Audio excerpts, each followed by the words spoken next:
Welcome everyone back to the show. I'm your host Don Vic. I'm your co-host IG. We in the building, baby. Great interview today with Ray Trilogy and his brother Will that was in the building a few minutes ago. Thank you guys for logging in. And remember to share because sharing is caring. Yes, Right. So now we at the final show tonight. We have a guest coming on the show, forensic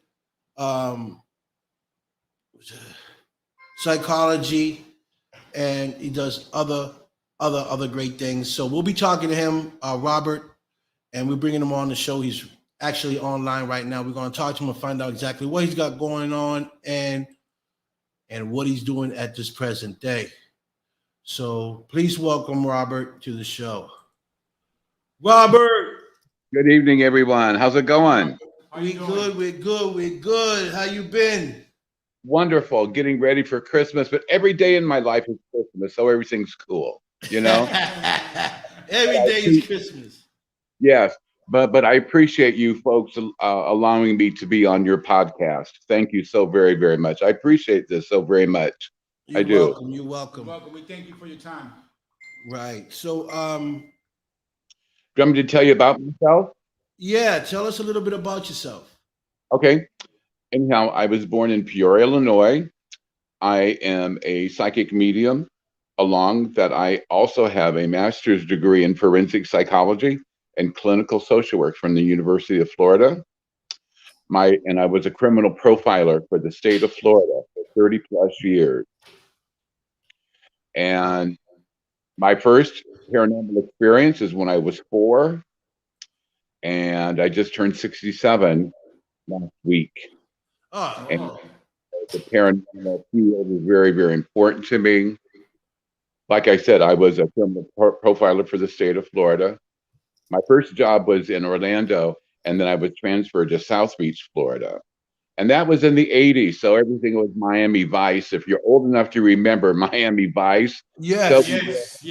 You know, and so we wore the pastel colors and all that crap, right?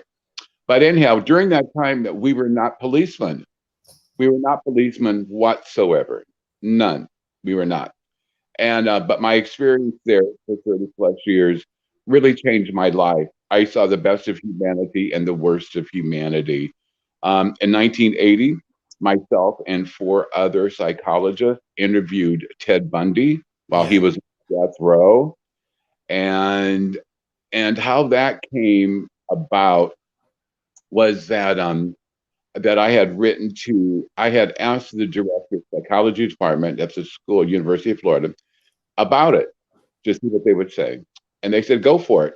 So I wrote a letter to Ted. I wrote a letter to his lawyer. I wrote a letter to the warden, and 2 weeks later, I was given permission, myself and 4 other psychologists, and so we did. So 2 weeks later, we were there.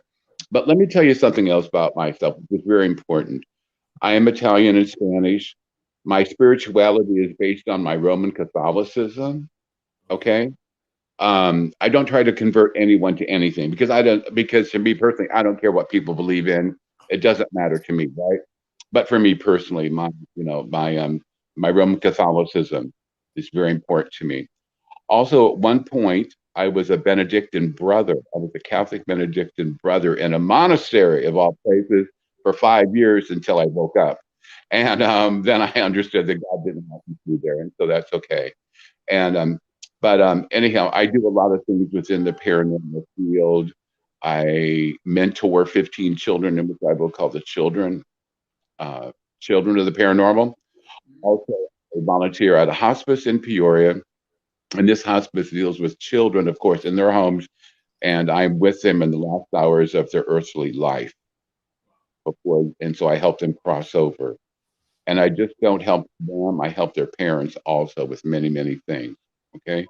I've also been involved in 2 exorcisms that have been sanctioned by the Archdiocese of Chicago, and we can go into that more in detail. And so I do a lot of things. I do past life regression. I do a lot of public and private events. In fact, I'm in Nebraska this very moment, And I know, guys, that I had sent you a picture of this beautiful home that I'm going to be doing this angelic Christmas tea. Yeah. 18th, so I'm going to be doing that. But also something about me personally, I'm very transparent. I want people to be really comfortable with me. Right. Okay, I'm gay, Okay, you that's know, fine. Okay. okay? And just the fact that I came out of the paranormal closet when I was 4 years old. I came out of the gay closet when I was 18, which was 1,000 years ago with Moses. And I like that one. That's a good one. so anyhow, it's been a hell of a ride. And I have a couple of rodeos left in me, so I'm not going anywhere. I have too much to live for, too much to do. You know what I mean? I like to have a good time when I do these podcasts, though everybody wants to hear about Ted Bundy. Everyone wants Ted to hear about Yes. Bundy. Yes. it. So Go yeah, ahead. I do too. So I just want to ask, like, what was Right. the experience with you know, the experience you had interviewing Bundy? Okay. Okay. And so there was myself and four other psychologists, okay? Three women and another male psychologist. Now, I wanted to get women involved because he killed only women, right? Right. Okay, so we got these beautiful psychologists, still very good friends to me this day. Okay, and one of them is very busty, right? So she was wearing a tight sweater to entice him, right? The other one was wearing a nice work suit, very professional looking. Okay, and the other psychologist was wearing gym clothes, sweatpants, sweatshirt. She was very casual. The other male psychologist was wearing khakis, pastel shirt like I did. And but then everybody knew, the psychologist knew that I'm a psychic medium, right? So they know my abilities and such like that, and so does the director of psychology department at the University of Florida. So everybody knew what I was doing, right? And so, but just getting a letter back from Ted Bundy saying, "Sure, come and interview me." And so we got permission. Like I said, 2 weeks later, drove to where he was at a state facility just north of Gainesville, where the University of Florida is at. I'm a Gator. I can't help that, but anyhow, I am. But just going there, and I was sensing and feeling things already, but just going into that room, there was a chair for Ted, and there were four chairs for us. 20 minutes later, he walked in, and the whole energy in this room, he comes in shackled, his arms, legs, right? He has three security correction officers around him, and he sits down in the chair. They shackle him to the chair, and one thing about Ted Bundy, that he's very charismatic, you know, very engaging, very good looking. He is a narcissist as well as an habitual liar. He is psychotic, okay? But also he was possessed. He was truly possessed. And I'll get into the backstory as he told it to us, okay? And so the other psychologist talked to him about his family upbringing, all that stuff and everything. But what he told us, and I'm not justifying any of what this son of a bitch did, not justifying it all, because I was raised by a wonderful Italian father and a wonderful Spanish mother, and they always taught me to be very respectful. Father always said, be respectful for women. If they slapped you in the face, you walk away. You walk away. Okay. And being Roman Catholic and the Blessed Mother and such like that, and these nuns also, that I have a great, I have an utmost respect for women. I do. And so what he did was heinous. It was horrible. How he terrified psychologically, psychologically these women. It was horrible. And that's what he wanted. He wanted to see the terror on their face as he begins to peel their skin off. Mm. Wow. Okay. So he comes in and he knows that the women are going to be there, and he winks at them, But again, like I said, the energy in the room gets real thick. Now I feel that, but the other psychologists don't. Okay. When he looks at me, his eyes begin to get black, Wow. very, very dark. Nothing but hatred, nothing but hatred, horrible energy, and but just sitting there, and we were 5 feet from each other. There were no bars, no nothing between us whatsoever, right? And so he began, so I introduced everyone, and he looks at me and he said, "Robert, I know who you are and I know what you do." And I said, "Okay, uh, can you give me any more information about myself?" Hmm. He goes, "No, because it's none of your business. You already know, you smart ass." So he was very, very cocky, very cocky. And but he kept his eyes mostly on the women. He would wag his tongue at them, wink at them. He would do all sorts of things, right? The backstory of Ted Bundy is that he was beaten in 1948, excuse me, 46. And he was born in an unwed mother's shelter in Vermont. Now, could you imagine being a child, being a woman, having to go to one of these centers during that time in American history, right? Culturally, women were women were thrown aside. You know what I mean? During that time of where they did not have a husband and such like that. And so when Ted was born, they stamped his birth certificate bastard because she did not put any man's name down whatsoever. Okay. So he was born in Vermont. She decided her name was Eleanor Louise Caldwell, and she went by Louise. Okay. Mm-hmm. And so they decide she decides to take Ted instead of adopting him.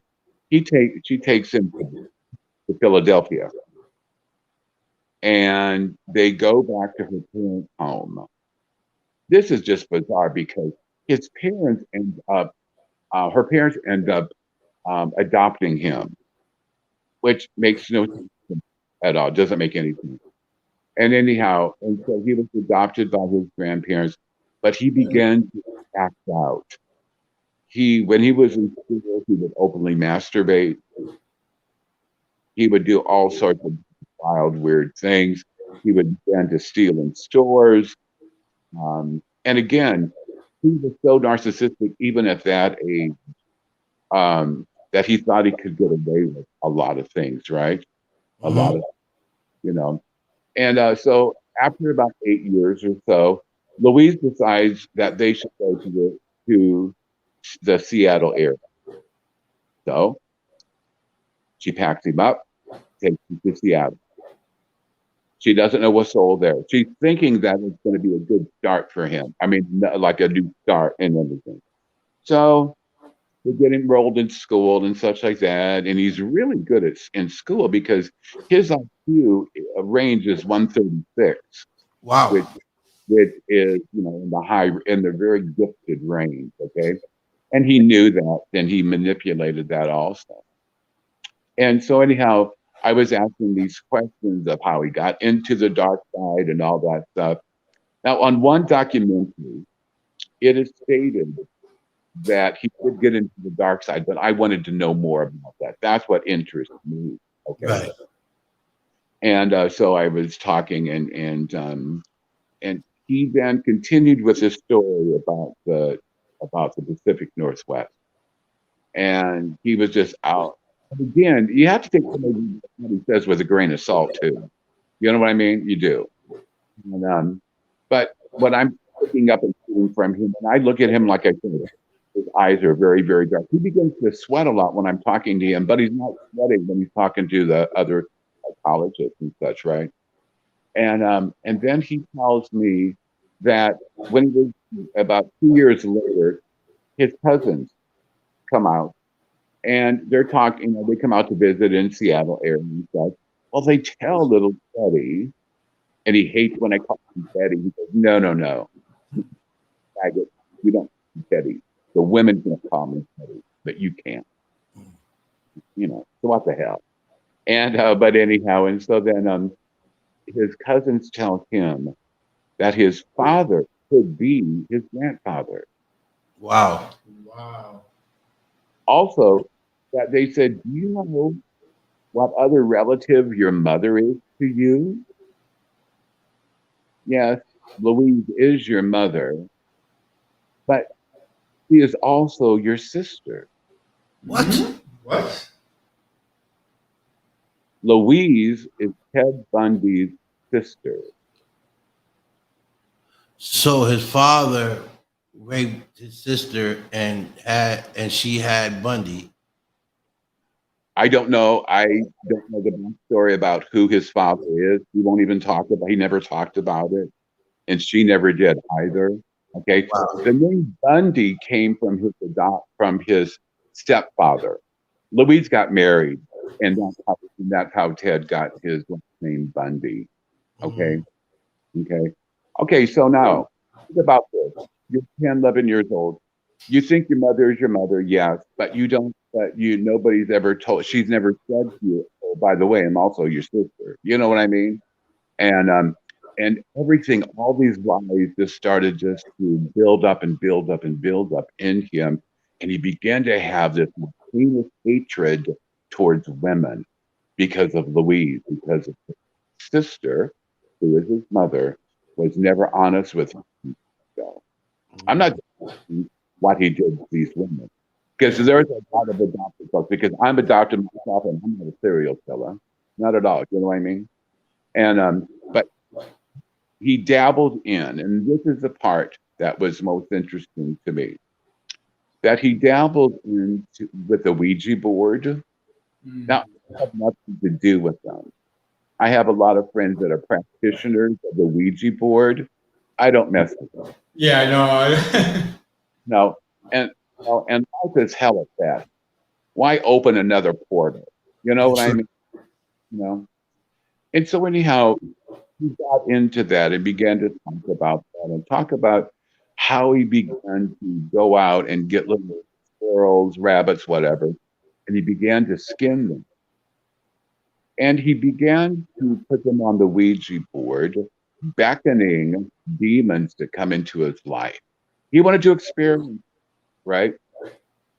Well, he was getting in trouble in school more and more and more. They took him to a psychiatrist. They put him on medication and those types of things. Nothing worked. He just even he openly masturbated more. Um, at one time, he was going to a Methodist church because that's what his mother Louise and now his stepfather Bundy, they were going to a Methodist church. Well, one day he was caught masturbating on the choir gowns of women, Wow.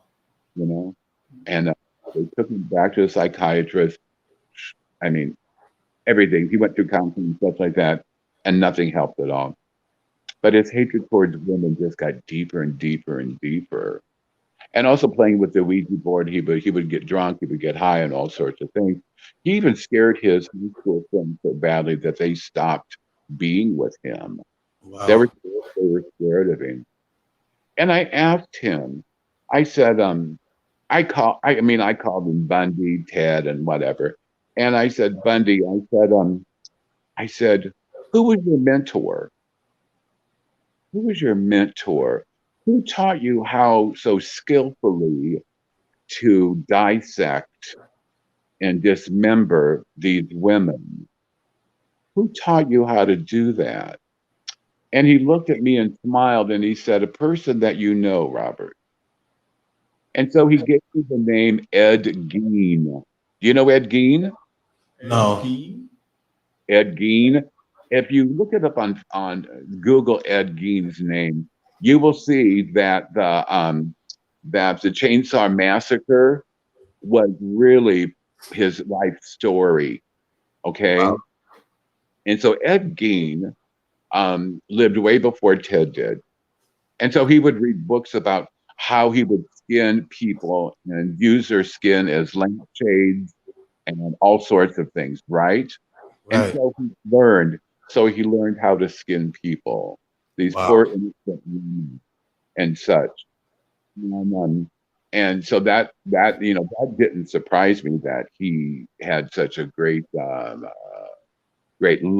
for this man Ed Gein. And but anyhow, and so he told us about that. But also during this interview, um, other things, other things happened also. Like I said, the air in the room got to be real thick, and his eyes even got darker and such like that, and everything. But when he was like in high school, the Ouija board and all that, he just summoned more and more and more demons inside of him. So I believe Wow. he's possessed. Yeah, I do. I truly believe that he was possessed, but that doesn't justify. So that doesn't justify what he did at all. People back then would say, "Oh, the devil made me do it." You know what I mean? 1,000 years ago. Anyhow, he um, so he just went on talking about these them, and I'm again these women's stories. Hi, Alicia. I'm praying for you, honey. Hope things are getting better for you. Alicia's a friend of mine.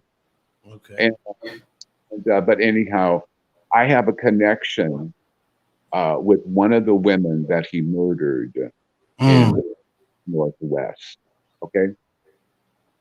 I must also say that I was a little kid when it happened. I must also say that he knew how to manipulate women. And I asked him about his manipulation. And he said, "Well, you know that I went to school." He went to school, university, to become a psychologist and a lawyer. And so I said, "Well," I said, "Why did you want to become a psychologist for?" And he said, "Because I wanted to learn how to manipulate women even better." Wow. That is so crazy. And he did. He did. All the women that he murdered looked like his mother. He wanted back to his. He wanted his mother to feel the same pain as he felt all those years. Okay. So the first woman that he murdered. Okay, so he went to university, got his degree, stuff like that, had a good paying job. Narcissism kicked in and said, and the devil, I believe too, said, "You know what? You can murder these women to ease your pain." And I asked him about that. I said, "Did you get on this murderous road so you could ease your pain of what your mother did to you?" And he said, "Never bring my mother into this. What I did," and this is strange because he never took responsibility. I know, Mm. I know that I've seen some podcasts of him that says, "Oh, I take responsibility. I know what I did was bad." Please, all that was all that was a all that was a sham. He could give two shits to each woman. You know what I mean? He didn't care. He didn't care at all. But anyhow, he goes on and says that the first woman, and 12 of the women were decapitated. Okay. One of the females was only 12 years old. Okay. One woman survived the attack, and she's doing well today, but she never talks about what happened anymore. Not at all. Okay. Right. Ted Bundy does have a daughter named Rose. Okay. And that's for another program also. Right. But how he got, and so narcissism, like I said, crept in. You can do it. And because if Ed Gein can do it, and Ed Gein didn't get caught for years and years. And so he knew how to manipulate, very narcissistic. He was psychotic also. And so then he goes out. And at the time, my friend, there was another serial killer out there, and his name, not his name, but he was called the Green River serial killer. Remember Yeah. that? The Yeah, the Green Green River. River. Yeah, I remember that. Okay. Anyhow, Ted Bundy, because the Green River serial killer was killing all these women, right? Yeah. Ted Bundy was jealous. He was jealous of him because I asked him about that. I said, "Why did you?" Because what happened was that Bundy wrote a letter to the police and said, "This is how you're going to catch him. This is how it's going to happen." And he did. The police caught him with all the information that Bundy gave them. Wow. And I actually like he did that. And he goes, that son of a bitch was killing all the good stock and killing all the good women out there, right? And so that's why he turned in. Hi, Mark. Hi, Mark. He's a good friend of mine also. And but anyhow, that's how the Green River murderer was killed, was apprehended, was because of Ted Bundy and the information that he sent the police, right? Okay, so now there was fresh stock out there. As he called women stock, he had no respect for him whatsoever, none whatsoever. Now, during this time of him and this murderous, heinous life that he led, he also had a girlfriend. And they were getting along beautifully. But like I said, one day narcissism, the psychotic part of him kicked in and said, "It's time for you. It's time for you to take over where the Green River serial killer ended his," right? And so Ted thought it was his destiny to do so. And so he did.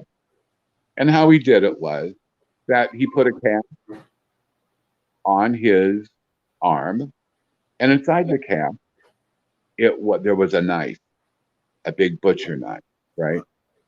He goes down these roads. He knows the Pacific Northwest very, very well. And he goes and he pulls his car over, gets the hood up. People are going by, and a woman stops. Now, back then, everybody hitchhiked, everybody helped each other, right? Right. And they did, And so this young woman stopped and helped him. Okay. Now, I must also say that what happens a lot of times, my friends, is that you will hear the female victims of Bundy screaming. I won't hear them psychically. I will, or through my mediumship, I will. But a lot of times, other people will hear screams during this program, and I'm not doing anything to make those. Okay, not. So that happens sometimes. Also, when I begin to talk about the females more than Bundy, everything goes haywire on StreamYard, and that's a possibility too. Oh, well. Okay. As long as I keep on Bundy, and because he wants his name out there, okay. Anyhow, so this young lady stops, and Ted said that he begins to sweat, and he begins to sweat right in front of me, and so he asked this young girl for help. He says the car is overheated. She didn't know anything about cars, apparently. God bless her. And anyhow, but he said that he had some tools about 2 miles down this highway, and he had a cabin. It was a cabin that he had. Okay. So he gets in the car. The woman feels sorry for him because he's wearing a cast, the car overheated or whatever. So they drive down this road, a few miles down the road. Yes, there is a cabin. And he takes her into the cabin to get tools and stuff like that. Okay. And all at once, he hits her with his cap. Wow. He hits right in the face, nose bloody. She's screaming, and he peels the cast off of his arm, and the knife appears. She's screaming. He hits her again. I don't know how graphic you want me to get. Because again, I'm not justifying what this SOB did, but the woman's stories need to be told. These are the victims, not Ted. Right. That's right. Ted's no victim at all. He's not, and may he burn in hell until the cows come home. Yeah. But anyhow, he got the knife out. She sees the knife. He rips. And it does bother me when I talk about this. It really does. But the paranormal side of Ted Bundy needs to be told. And Right. that's why I'm talking about it. And so he rips off her T-shirt that she's wearing with the knife, just cuts it down there. She's not wearing a bra. and he cuts off her nipples, and he begins to eat them. What? He cannibalized these women, and I'm so sorry because I mean, with my great respect, you know, for women, it just every time we talk about this, and let me tell you, my friends, that it's only been in the recent year that I've talked about my experience with Ted Bundy. I've never said anything about it, and then I thought it's time. It's time to have the real story that you won't hear anything else. And let me tell you that one of the stipulations of Ted Bundy, that yes, we could come and see him, but there was no videotaping, no taking notes, anything like that whatsoever. And but having him describe what he did to these women, he did he did rape them, but what he did, which was so heinous, even worse than that, that he waited because he would start cutting their skin and peeling their skin back. Okay, toes off, fingers off, lips off. He wanted the women to feel as much pain as what he did emotionally, which was bizarre in itself. And he would cannibalize on a lot of these women. And just right before she's gasping, blood coming out of the mouth, and just right before she gives up her last breath, God bless her, he starts raping her. He rapes her first with his hand, his fist, into her vaginal area, ripping her apart. And in her last breath, she's screaming in agony. And by the grace of God, by the grace of God, she dies. You know what I mean? I'm not trying to be mean to this woman at all, but just the fact that was the most merciful thing for this woman. Do you know what I mean? For all the stuff that she went through. Okay? Wow. So that was, and he said, Robert, that was my first kill. It was just like an animal, like I said, So he decapitated her. Wow. And he puts a body into a garbage bag, and then puts a head in the front seat of his car, blood going everywhere. The body was in a brown bag or a black bag, garbage bag. He put that in the trunk, and he knew how to use lime, Lime, right? And use that to start deteriorating the body and such. Okay, people use it for fertilizer and such, right? So that's what he did. Also, it keeps down the smell too, and smell of rotten flesh, decaying flesh. But so he had his decapitated head in the front seat with him. And the only time he covered it up, because that was his trophy. That was his first kill, as he said. Wow. So then he also said that during that time it scared him of how much he could do to these women. Some of them fought back and others didn't. But what turned him on was their begging, stop, please don't kill me. Please let me go. I won't say anything. Take my money, right? He was no interested in the money at all. He wanted to murder them slowly, painfully, methodically. He killed these women. And so he would put his fist into their vaginal area. He would rape them with his fist at their very last moments of their lives because he wanted to see their face. He wanted to see, hi Barbara. He wanted to see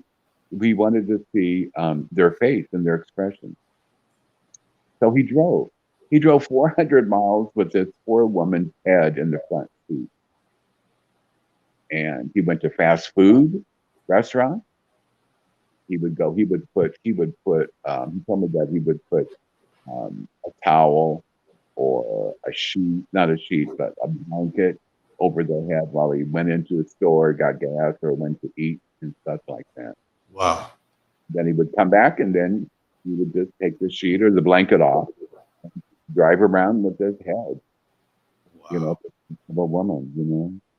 How sick. Did any of these women have any of the women ever got away? One did. One. One did. Yes, one did. She has told her story several times, but she wants to keep her life private, and I understand that. But there was one woman that survived Mm. his, Wow. you know, and how she did it was that she played dead. He thought Mm. he thought she was dead. She was lucky that he never decapitated her. Yes. I mean, you know, and but it was, but when a narcissist does something like that the first time, that feeds the energy, right? And narcissism will say, "You did it once, you can do it again, and again, and again, and again, and again, and again, and again." And he did. He Wow. did. He he told us, just like how I'm talking to you folks. Like I said, we were 5 feet apart from him, and he was just so matter of fact about talking about Bundy. I mean, excuse me, about talking about killing these women, right? You know, it was just so matter of fact, and that was so chilling about it. He showed no emotion whatsoever.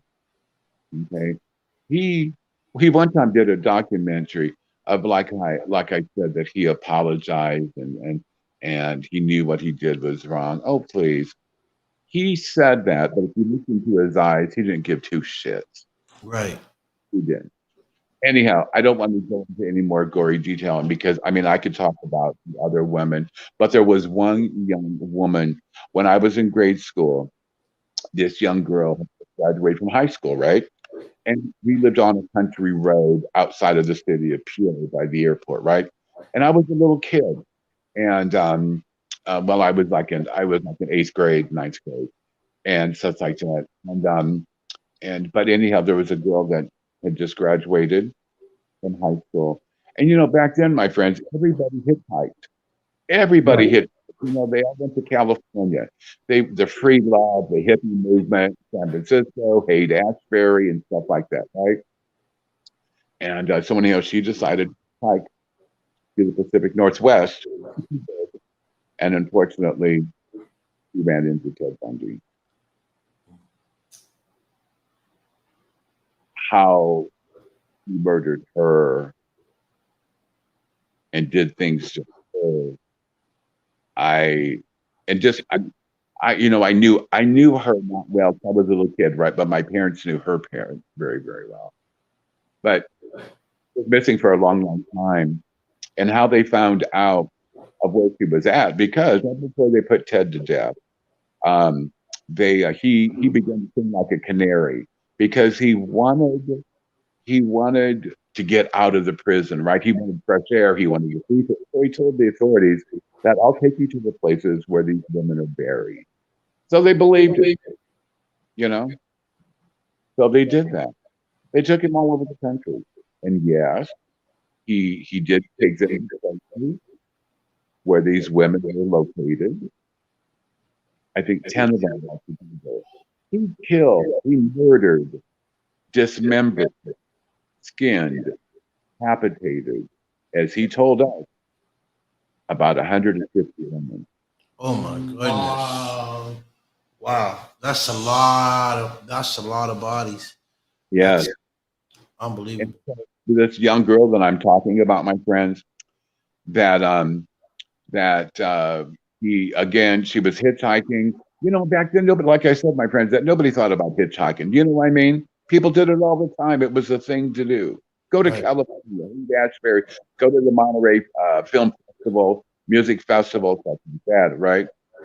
And but she ran into him, and how he skinned her, how horrible things that he did to her. what he would like to do also is put a rope around the young woman or put pieces around a wire around their neck, and then when they got to the point where they were going to die, he would release it so Wow. that he could breathe again.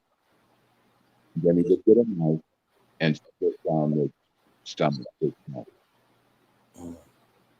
They yeah, there are some of the women he I don't know how, like I said, I don't know how you want me to get. I don't know. It's up, you tell me.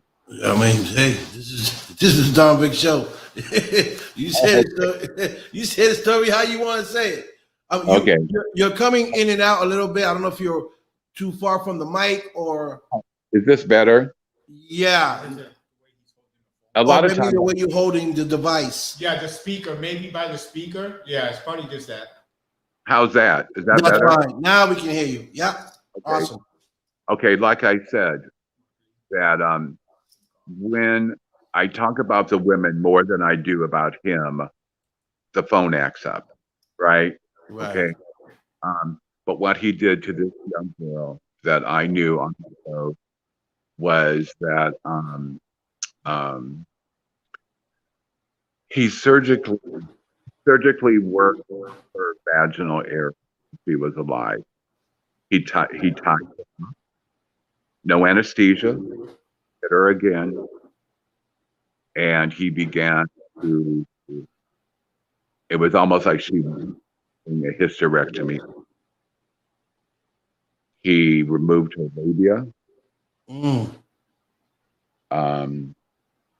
I'm not going to go into it. It's just. But anyhow, it was horrible. She was still alive. Wow. She was still alive. Angels have come to me several times about these women that he had killed previously, right?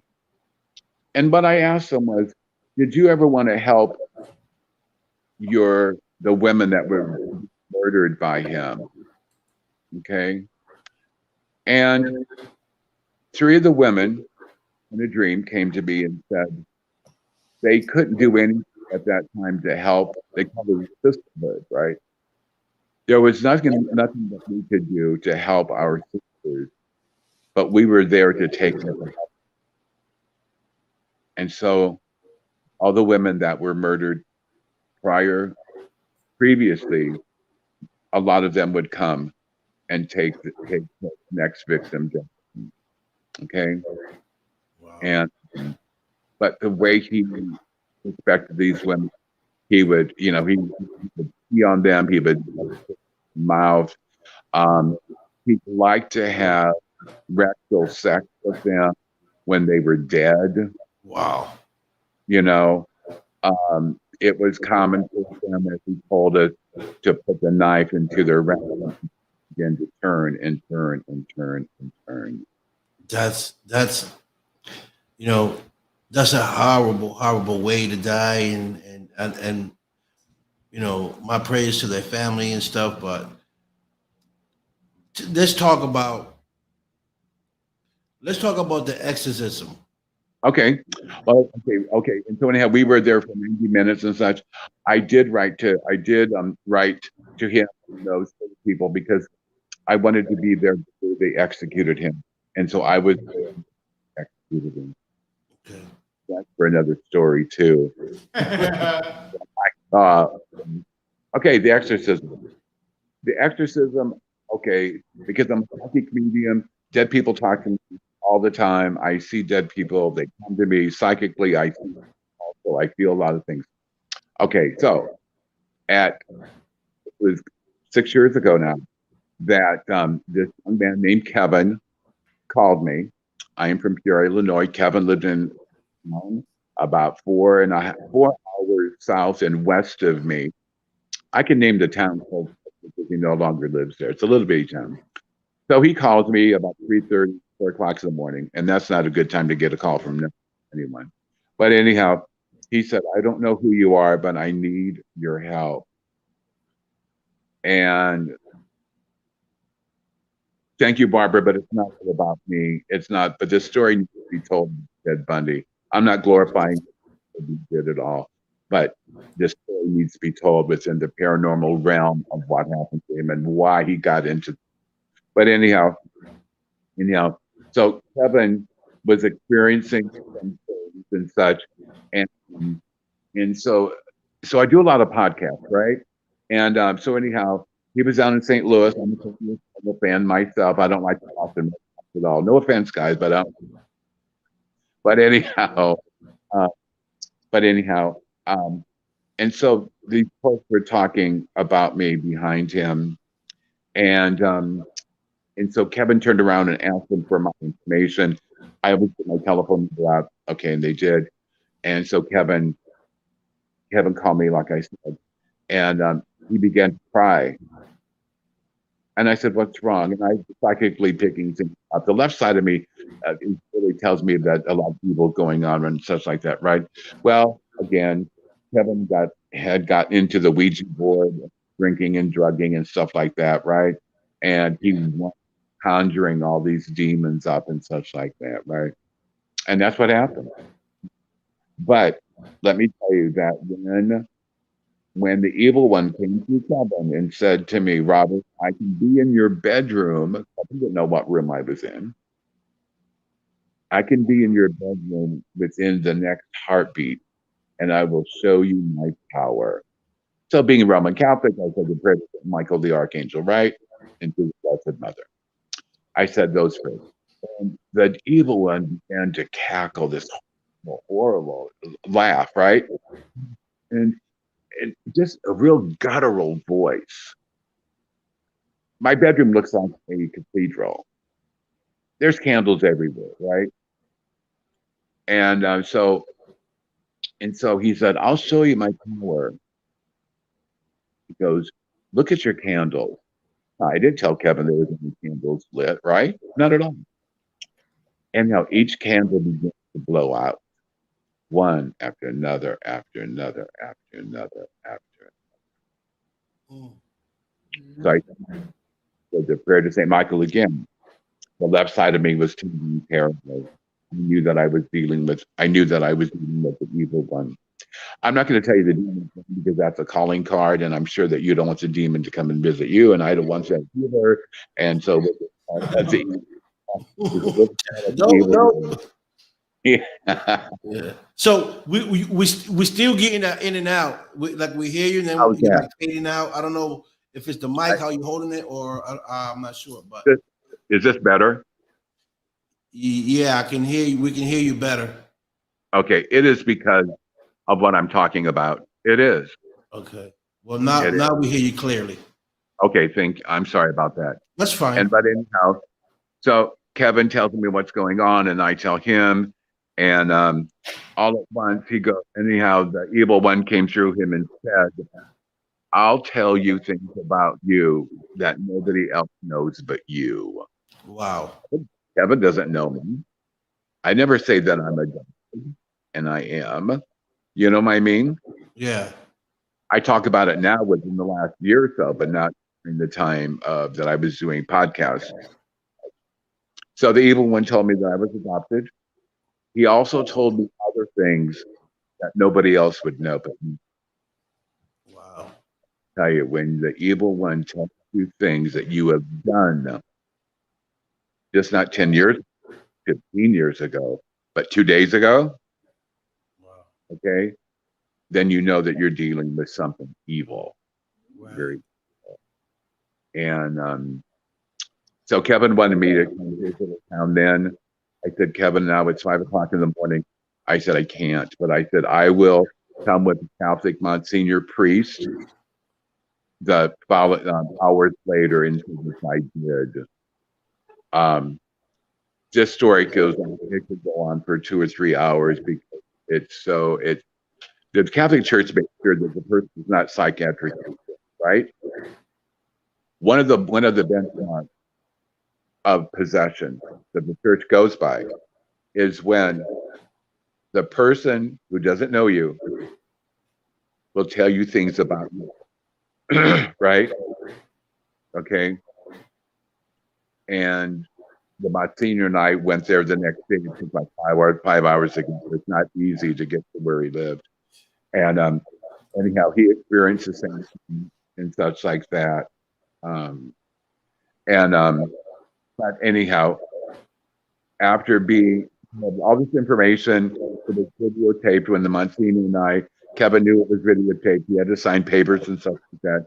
And so then we took them back to the Bishop of Peoria. He signed off, and then they were sent to Chicago to a cardinal. Okay, cardinal signed off immediately. A week later, myself and Monsignor took Kevin and his children to Loyola Medical in Maywood, Illinois. Okay, the priest who did the exorcism, his name is Father Michael, and he's a good friend of mine. I don't know if you ever seen Zach Bagans from Ghosts and Glimpses, and he bought the Demon House in Indiana. Father Michael was the one that that did the exorcism. I could right. I don't mean to cut you off, but I know that the movie Exorcist was based, from what I've heard, don't quote me, was based on a true story that happened in Connecticut. It's very true. Yes, it's very true. It was a little boy, not a little girl, but it was a little boy, and they took the little boy to St. Louis, and there were an order of priests and brothers that performed exorcism on that little boy, and that's very, very true. Now they talk about, and I got to know some of the seminarians who were now priests years later, right? And God bless them down. But because people are saying that the little boy was first, the exorcism began in a relative's house, Louis, and that's not true. That's not true. The hospital that he was in now is called Cardinal Glennon Hospital. Okay. But anyhow, that case is incredible. It really, really is. And it is. So the exorcist that you saw in the movies was based on a true story. That little guy, that little boy at the time now is a grown man. He's in his 50s now, not older, and he's doing wonderfully. He's doing wonderfully. Okay. And about Kevin, I can go into more detail, but Kevin's exorcism lasted for 30 plus hours. It was done by Father Michael. I was there because Kevin and I knew each other. Such other psychiatrists, other regular MDs were there, and they were Catholic priests from Loyola Medical Center and University in Maywood, Illinois. Kevin's doing beautifully, but let me tell you what I experienced in that room and what I saw the human body do. You would never see this on TV. So what you ever saw on TV, totally different. You know, the smells, sounds. The evil one just doesn't attack someone physically, but it's also psychologically also. Right. So because people don't hear about this much. When people hear about exorcism, is usually in a movie. Like for me, this is me. I don't really hear churches talking about it. And just because we don't hear about it doesn't mean it's not happening. But how often do exorcism practices happen? Within Roman Catholicism, within my church, in about 10,000 a year. 10,000 a year? Are you kidding me? Robert? All over the world, just not here in America, but about 10,000 a year. Wow. So if you think about it, that's really not a lot with all the people we have. It's a lot to me. Yeah, to us it's a lot because we just.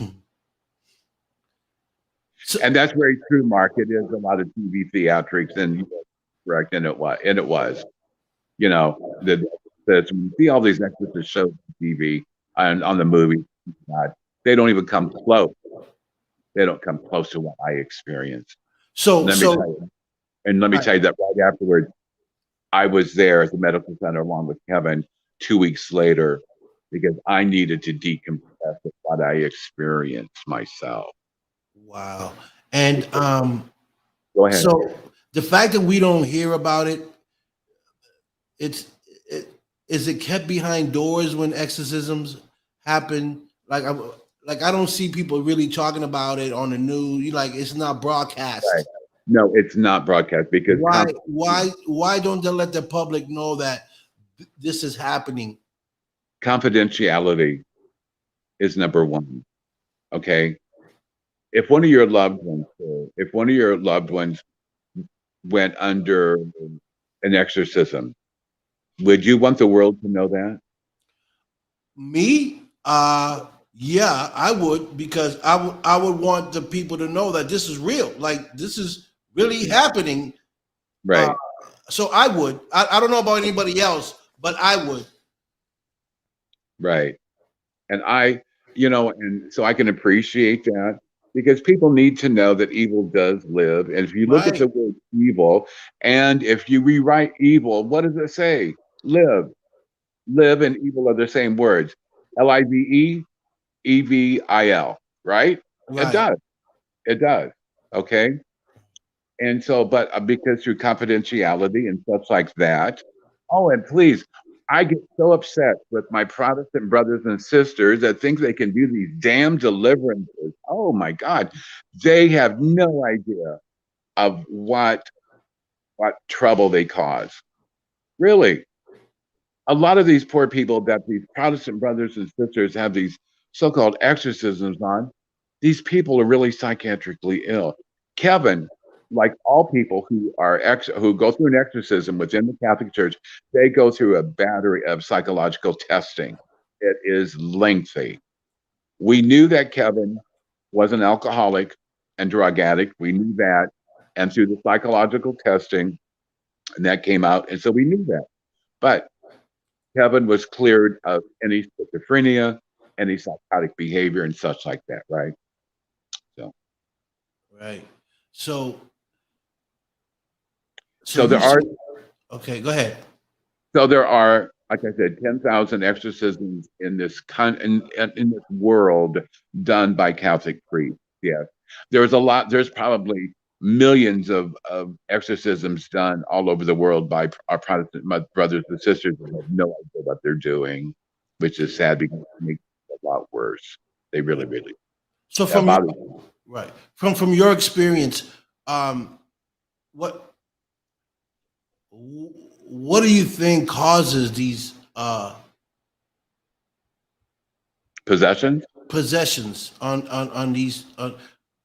Do they prey on certain people, or it could go just happen to anybody? Well, what happens a lot of times in my experience is that if someone is going through trauma, psychological trauma, a lot of times if somebody's messing with the Ouija board when they're drunk or in their high, they're very, very, very, very vulnerable. You know what I mean? Yeah. There are more exorcisms done on men than females. Okay. Okay.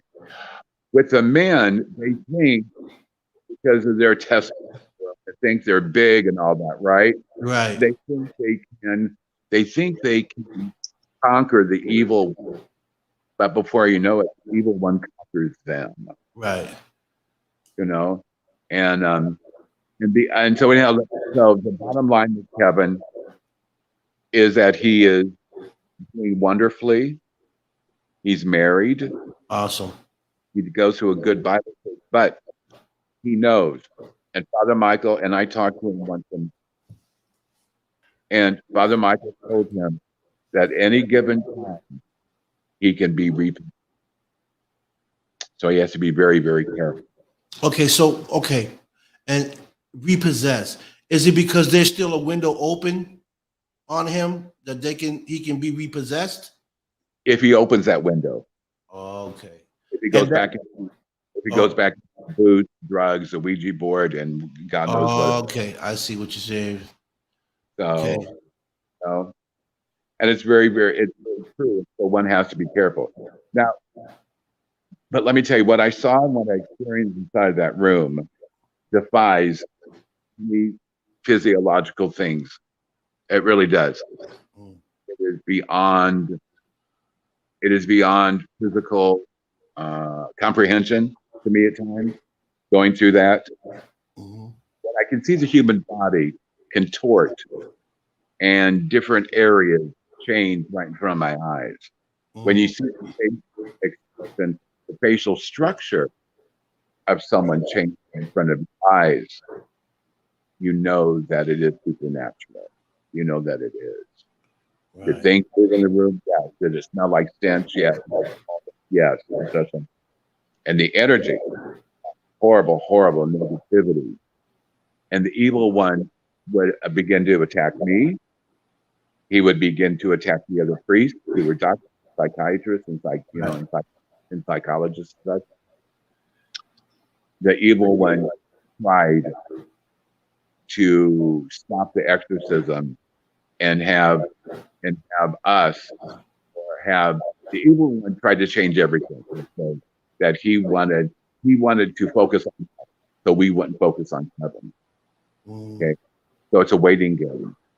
It is a waiting game. It is, but by the grace of God, it's by the grace of God, and also the will of Kevin. Kevin had to will him to get the evil one out. Now, at any time during this, Kevin could Kevin could have said, "Done. I don't want any more," and we would have to end it. We would have to end it. He signed papers. He signed papers doing it. He signed papers restrained if he needed to be, in which he did. He socked the evil one, socked me in the eye, so they had to restrain him. Mhm. Again, I knew that it wasn't Kevin. I knew that it wasn't Kevin, and so they restrained him. They had to put IVs in him. Body began after those many hours, because we did hydrate him, gave him some soup, we cleaned him up many times when he defecated and wet himself, when he vomited. Okay, and so we did those things also. So that was very, very important, very important. And my my duty there was to give Kevin moral support, because we had that connection already, that he had reached out to me, right? And just to be there with him. But what I experienced changed my life together, like being with Ted Bundy changed my life. Wow. So, are you part of a paranormal investigation team, or No, no? no, sir, I used to be, but they just drove me nuts. There was so much damn ego out there and just bullshit, and people are on their own agenda and crap like that, right? Oh Okay. God. And I used to watch all those. You know what? I used to watch all those movies, and not movies, but Ghost Adventures and stuff like that. Hell, it's all theatric. It is. I can't stand to watch those shows anymore. If I do, I'm afraid I'm going to put hot posters in my eyes, because I can't take it, because it's just for the bullshit. Right. It's just for the bullshit, you know. It's It's just like going to Walmart. I don't go to Walmart because of all the damn vampires in Walmart. Oh my God. Those people that go to Walmart will just suck me dry emotionally. I can't take them anymore. So I don't go. I mean, God bless people who have to work. God bless them. But I don't go anymore. Oh, no, no, no. I stay away completely. I can't Right. even go to Target these days. But anyhow, that's another story too. But the film, the videotape of Kevin and Kevin and I get that will be returned to us next spring. And but Kevin does not want. Kevin asked me to keep his copy. He remembers some of it. A lot of it he doesn't remember. Thank God. Thank God that. Right. Anyhow, that was sent to the Vatican to help teach up in seminarians who want to become exorcists. Right. And but anyhow, so I'm looking forward to getting this tape and seeing it, because I've not seen the tape. Okay, so I told Kevin that we should do a documentary but he's not into that yet. He's not ready to even do a podcast. So I have forced him. You know, I mean, it's his decision. Fine, it's his. Now, So I'm sorry. So Mark has a question here. He says, out of the 100,000 exorcism, how many are actually a psychological event, not a true possession? I think when it comes, to our Protestant brothers and sisters who do these so-called deliverances, I think those are probably more psychological. You know what I mean? But when it comes to the Catholic Church, there's a combination of the emotional part, but as well as getting the demon out of one. Okay, because when the demon comes into our souls, into our spirits, it affects all. It affects. Um, Hi, Stephen.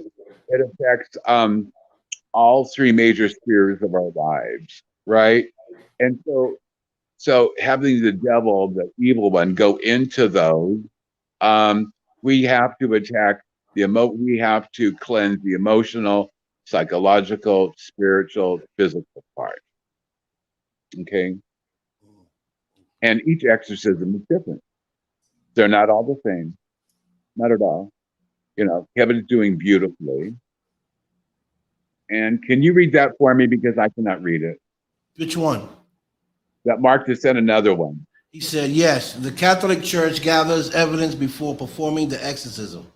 That's yes. Let me tell you, they are very, very, very, very um, meticulous to get information, psychological testing, blood work, CAT scans, everything first. Everything. If the person and next person I'm going to talk about briefly, and Mark is quite correct, is the exorcism of Vivian. Now, Vivian's case is totally different, my friends, because she was born and reared in a satanic. She was ritually raped and impregnated at the age of 9,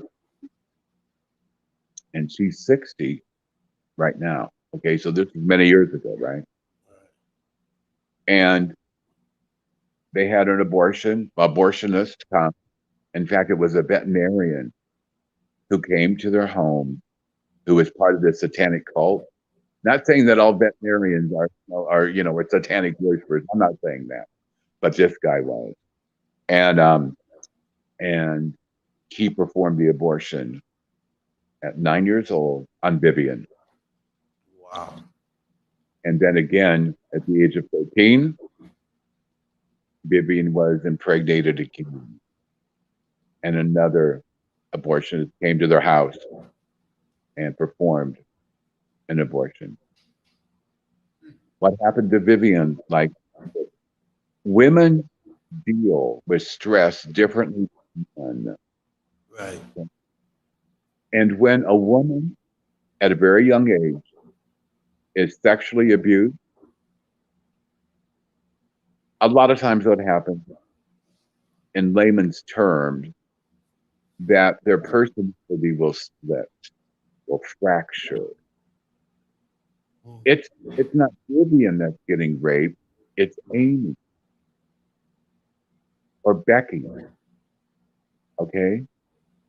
It's every time she was literally raped, which was awful. Awful. Her personality split again and again and again to protect herself. Her family finally got out of the satanic cult, but the damage was done to Vivian already. When I poor woman, oh my God, she was sitting on the kitchen floor, sobbing, looking up at me, begging.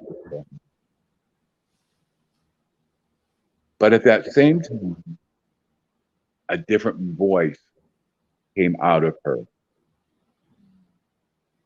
And it was, I don't know if you know what echolalia is. Do you? Do you know what that is? What? Echolalia?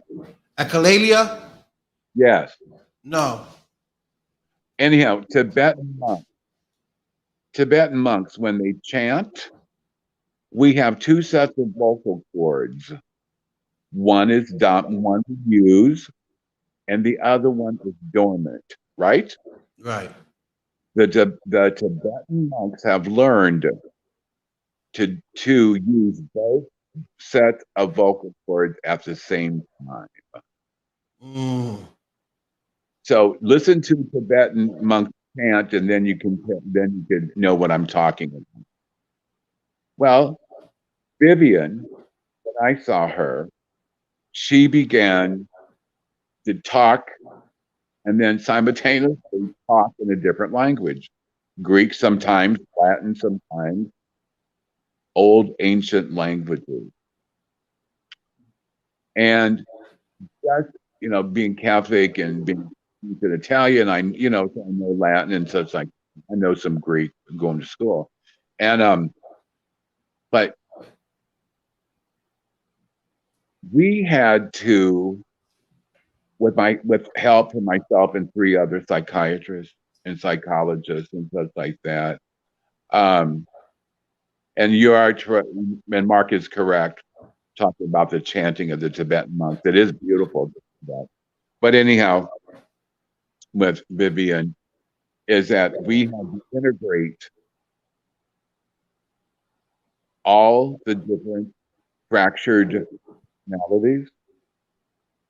We had to leave the one alone that was possessed. That is difficult to do. Wow. That took months and months. But Vivian's exorcism was more than 40 hours. And at this moment, she's doing wonderfully. Her family has their whole life, and they know what they did to Vivian was okay. Right. They live a totally different life. Her exorcism said was more lengthy. It was totally different. Each exorcism, each of them were different for different reasons. But so with Kevin is doing beautifully, Vivian is doing well. Okay, she went through hell. Through hell with her family. 9 years old, being literally raped, and you're calling out for your mom and dad, and you're sitting there, and they're holding you down, and Unbelievable.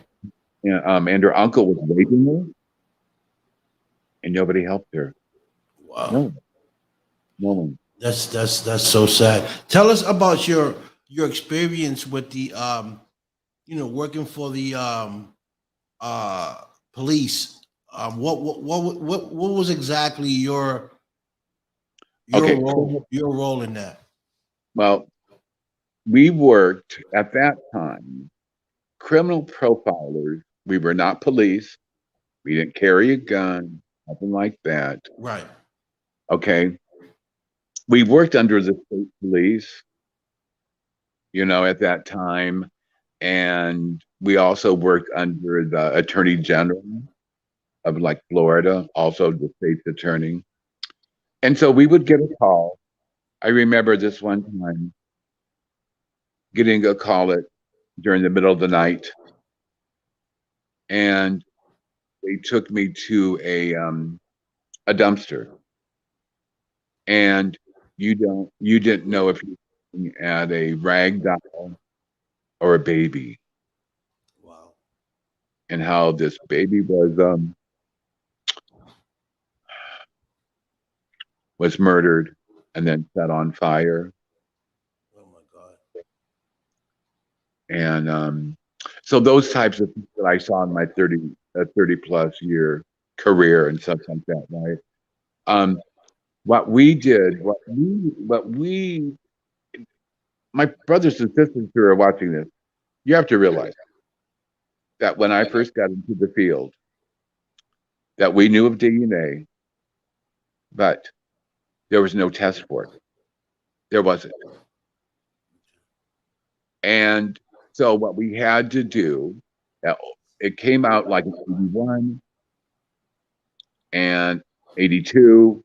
It was even better, 83, but now it's very, very specific, right? But so many of our brothers and sisters were convicted wrong because of the DNA testing was correct. It was flawed, very, very flawed. So by the grace of God, there's lawyers out there that are brothers and sisters who are innocent, are truly innocent. Mm. They have been behind bars 50, 60 years now, 40 Wow. years. A lot of them died in prison and they were innocent. They went to their grave that they're innocent. So what we have to do, being criminal profilers, I remember when I first got the job and I went to Orlando. That was my first job in Orlando. And then I was promoted to South Beach, Miami area, South Florida. And I remember talking to the director, the state director. And he said, Robert, he was telling me that his degree was in criminology, and that was it. A bachelor's degree in criminology. He said, Robert, you have more education. And I took 2 extra years. I took 2 medical courses during those 2 years because I wanted to know more about the human body. So I took a lot of anatomy and physiology and such like that. And he said, well, he said, I want you, he had me a tablet. And he said, a yellow tablet. And he said, Robert, I want you to write a protocol of what we're going to do and how we're going to do it. And so I did. And so to this, there are 2 chapters in a book that everyone who comes into the field, anyone who takes any forensic psychology course, I have 2 chapters in a book that they read of how I learned to do the things that I did. Okay? Yeah. What to become a criminal profiler is to become the victim. We become the victim. It is rare and seldom that somebody will be killed by a serial killer. Really, it's true. Most people will get killed, murdered by husband, wife, Friend. friend, acquaintance. You know, it's Right. usually somebody who we know. Right. Okay. And so we become the victim. So we go and we interview the family. And being Italian and Spanish and being gay, I love to talk and I use my hands a lot, right? Yeah. Well, you know, and going into South Florida, there's so many, of our Cuban brothers and sisters and Puerto Ricans, Yeah. right? You know, I like that. I like that. so I fit in quite well. I fit in quite well. So they would ask me if I would go and do the interview of these folks, of speaking Spanish, everything like that, and so I was connected, right? And but so we become the victim. We found out where they shopped, where they went to school, where do Right. they live, who were their friends, what kind of cell phones do they have? Did they go to Walmart? Did they go to Target? You know what I mean? Did they go to did they go to the gym? We become that person, and by becoming the victim, we will find out who the perpetrator is. Right. So it's kind of like backtracking. Kind of like backtracking their lives to see where they. Yeah, see where they've been, Right. their likes and dislikes. Go Right. to the restaurant. It could have been a server or a waiter in the restaurant that killed them. It could have been somebody at a Circle K or Yeah. anything like that. You know what I mean? Right. And so we become the person. But let me tell you that when the perpetrator is found, and you go to the families, and I never called them on the phone and said to anyone, we found the perpetrator. I always went in person. I wanted to be with them when I told them. Right. Okay. Sometimes it took, those shows on TV, like CSI. Yeah. Oh my God, 45 minutes later, they found them. Oh, please. God, I can't take it anymore. Put the bear. Yeah. So Michelle said, did you ever interact with the Warrens, Ed and Lorraine? No, I never did. And God bless them. They're both passed. I'm not going to talk bad of I'm not going to talk bad about them. They were really pioneers. I think that, I think she was very gifted, very, very gifted. And again, they were pioneers. I think a lot of times, were over their heads. And God bless them. I have the utmost respect for them. And that's all I'm going to say about Okay. them. Okay. So is there anything else that you would like to tell the viewers um, that you might think they need to know? Well, my life is quite interesting. But my brothers and sisters, let me tell you that the paranormal is only part of my life. It's not my entire life. My God. I travel all over the United States.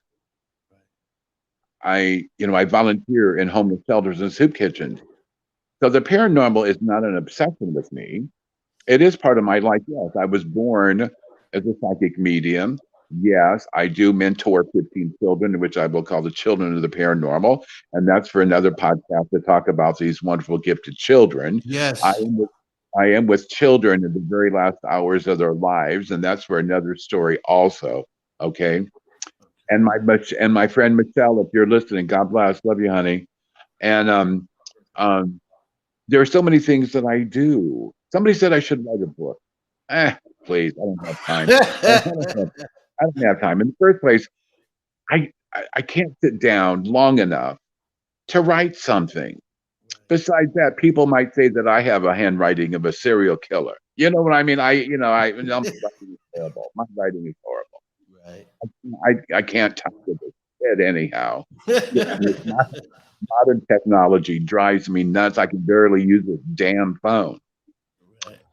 But my brothers and sisters, for 50 plus years, I have kept a journal of everything I've experienced, the good, the bad, the ugly, and the ugliest. Right. And like tonight, when I'm finished with this wonderful podcast, I will write in my journal today's date, the time, how I felt before, how I felt during, and how I have felt afterwards.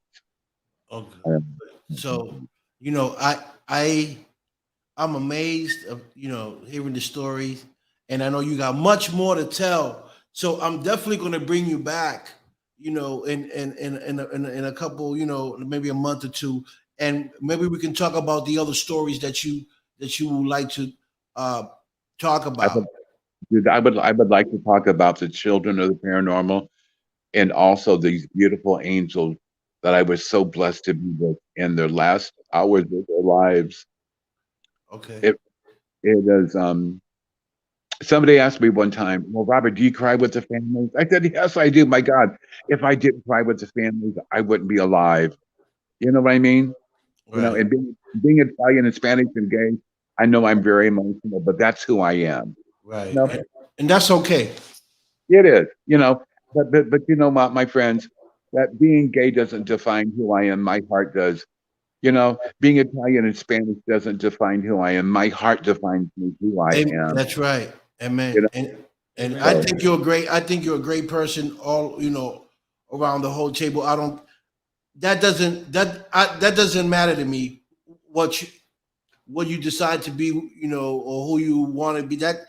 What matters to me is your personality, who you are, your heart. That's what matters to me. So, what you do with your life and what you choose to be, that's your business, and nobody has the right to judge you because you know the only one that judges is God. You know what I mean? And He ain't judging you. So who are we to judge, right? So Amen. Right. so Thank you so very much. Let me give my telephone number out if I may. okay. Everybody has it in the world. Everybody does. If you need assistance, if you want to contact me, have a question, whatever, 309 213 0325. 309 213 0325. Also, before I go, let me say that my brothers and sisters who are listening to this, it's time to love yourself. That's right. Okay, because my brothers and sisters, we can be our own best friend, but we can be our own worst enemy also. That's right. Okay, take yourself off the back burner. Okay, love yourself. It is hard to love ourselves. I understand that, especially when people have been so abused. Okay. Right. Also, my brothers and sisters, we can forgive someone else in a heartbeat, but we need to forgive ourselves. Amen. We need to forgive ourselves and let things go. We need to think who we are. We need to know why God has created us and how He created us and our lives. Okay. God does not create junk, or the universe does not create junk at all. Amen to I'm that. not, Yes. Amen. I am not any better or greater or less than anyone. I am who I am. That's You right. know, And I am. you're a great soul. Well, thank you.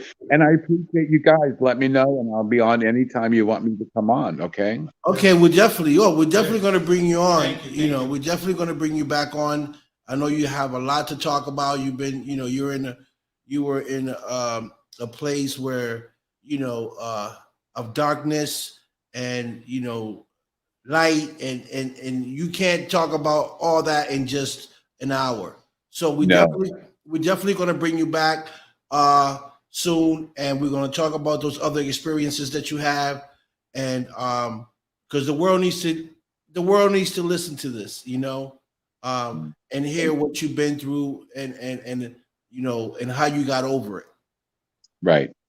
Thank you so very much. I appreciate it. And before I go, also, see, that's the Italian, and Spanish, and gay part of me. Okay, you know what I mean? Oh, I can't leave yet. I have more to say. But anyhow, my Yeah. last thing I want to say is love, light, and peace to everyone.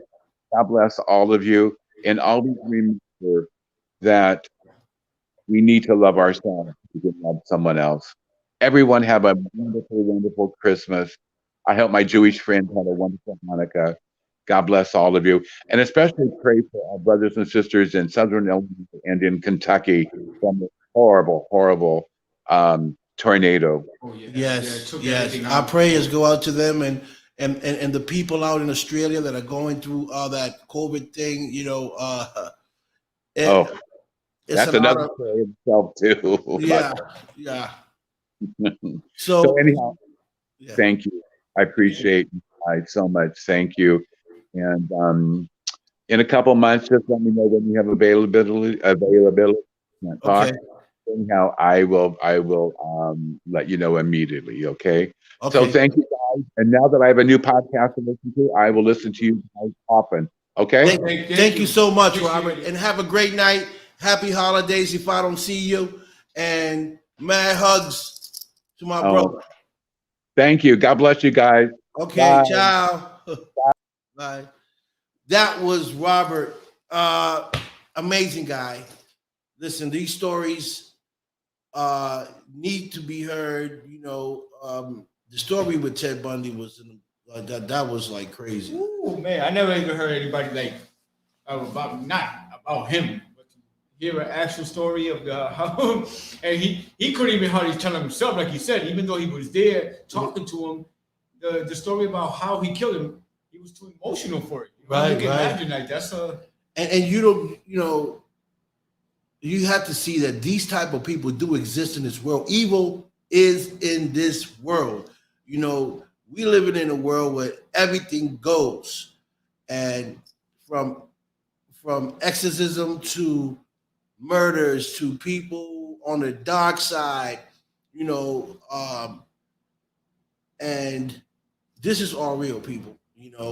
paranormal stuff, you know, orbs. You know, we know orbs. Mark Lee is, you know, have gotten talked to the other side where he had spirits talk to him on his device. So, you know, people, it's good and bad. You know, it's evil and it's good. So this is like a heaven and hell. You know, That's what we got. We right here. We stay right here. we like in the middle of all that. You know, we're like in the middle. So this is why, man. You know, sometimes you know we need to reach out to God, man, and change our ways. You know, and learn how to love people. If you got any hatred in your heart, man, learn how to get rid of the hate, man. Learn how to love. Yeah, love yourself before anything. That's right, man. And there's a God, man. You know, you got to remember there's a God, because who created us, man? You feel me? You got to think about who created us. Something out there created us, and the energy. You know, you got to reach out for this good energy because it's out there. You know, evil is real. People getting demonic stuff is real. Just because we don't see it, don't mean it doesn't exist. Yeah, you know what I mean. And you stay away from the Ouija boards, man. Stay away from all that negativity, man. You know, because you could be the next person catching something evil if you messing with the wrong devices. You know what I mean? So stay away from the devices. Stay away from negativity. Look for God, search for God, you know what I mean, and search for great people. Stay away from all the negativity. So we're gonna first of all, I want to thank everybody for logging in. Yes, thank you, everybody. Please share because sharing is caring. And we'll see you next week. We got some people lined up. We got an actor, Ikeem, that we might bring to the show next week. We got country singer Robert George might be coming in next week, and we have someone else that might be coming in next week. So we probably got like 3 people coming in next week. Great actors, country singers coming on for next week. So make sure you guys tune in if you like country music. Yeah, stay tuned. Okay. And thank you guys again for sharing and showing the support for the show. You guys are amazing. And you know, let's keep it moving, baby. Feel me? So it's your boy Don Vic from the Don Vic Show. Peace, love, and respect. We out, y'all. Yay. Yes, sir. Okay. So Donna. Listen. Thank you, Donna. Thank you. Love you guys. Peace.